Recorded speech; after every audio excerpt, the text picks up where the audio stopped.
VSEEBOX V6 Plus setup. So first is to connect the V6 Plus with a power adapter. Connect the V6 Plus to your TV or monitor with the HDMI cable provided. Put two AAA batteries into your Bluetooth remote. Wait for the boot animation to complete. Pairing a Bluetooth remote control. Press and hold the OK and minus buttons at the same time.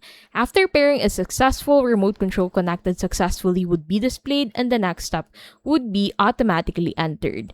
Now, select language and then press OK to next. Adjust the screen size according to your display effect until the screen edge matches the TV. Then select next and press OK to proceed to the next step.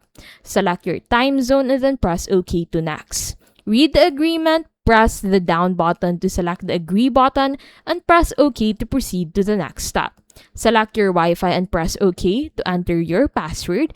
All subsequent operations would be completed automatically without any intervention on your port. After everything is completed, you will automatically enter the desktop. And that is how to set up your VSEEBOX V6 Plus.